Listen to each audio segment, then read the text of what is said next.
Licensed surveyors ఎవరైతే ఉన్నారో వాళ్ళు వాళ్ళ ప్లాన్ ని యాక్చువల్ గా ఆన్లైన్ లో పెట్టి పేమెంట్ కడితే అది డీమ్డ్ అప్రూవల్. ఇంకా మళ్ళా ఫర్దర్ గా అప్రూవల్ అవసరం లేదు. లైసెన్స్డ్ సర్వేయర్స్ వాళ్ళ యొక్క అప్రూవల్ తో ఆన్లైన్ లో సబ్మిట్ చేసి పేమెంట్ కడితే అది డీమ్డ్. ఇంకా మళ్ళా మున్సిపల్ శాఖ వాళ్ళు ఏం పర్మిషన్ ఇవ్వరు. అయితే దానికి ఒక టాస్క్ ఫోర్స్ ఉంటది. ఆ టాస్క్ ఫోర్స్ వాళ్ళు యాక్చువల్ గా వెరిఫై చేసుకుంటుంటారు రెగ్యులర్ గా. ఫౌండేషన్ వేసిన తర్వాత ఆ ఫౌండేషన్ యొక్క ఫోటోలతో మళ్ళా మున్సిపల్ శాఖకి సబ్మిట్ చేయాలి. టౌన్ ప్లానింగ్ వాళ్ళు ఎవరు లైసెన్స్డ్ సర్వేయర్స్ వాళ్లే సబ్మిట్ చేయాలి. అందులో డీవియేషన్ ఏదైనా కానీ వస్తే కన్స్ట్రక్షన్ లో ఆ లైసెన్స్డ్ సర్వేయర్ యొక్క లైసెన్స్ పర్మనెంట్ గా క్యాన్సిల్ చేస్తారు, క్రిమినల్ కేసులు పెడతారు. ఈ రెండు క్లాజెస్ తో 15 మీటర్లు అంటే దాదాపు 5 అంతస్తులు కట్టుకునే అపార్ట్మెంట్ వాళ్ళందరికి కూడా ఇబ్బంది లేకుండా చేసి దానికి యాక్చువల్ గా ఈ రోజు ముఖ్యమంత్రి గారు దాన్ని అనుమతి ఇచ్చాడు. ఇది కొన్ని రాష్ట్రాల్లో ఉంది. హర్యానా, ఢిల్లీ, గుజరాత్ ఈ రాష్ట్రాల్లో 15 మీటర్లు ఉంది. ఒరిస్సా, మహారాష్ట్రలో 10 మీటర్స్ ఉంది. కర్ణాటకలో సరే మనం కూడా 15 మీటర్ల వరకు ఇవ్వడం జరిగింది. ఇది మేజర్. దీనివల్ల దాదాపు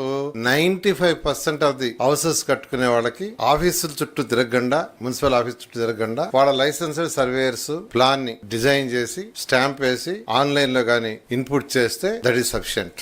అలాంటి మేజర్ డెసిషన్ ఒకటి ఈ రోజు తీసుకోవడం జరిగింది.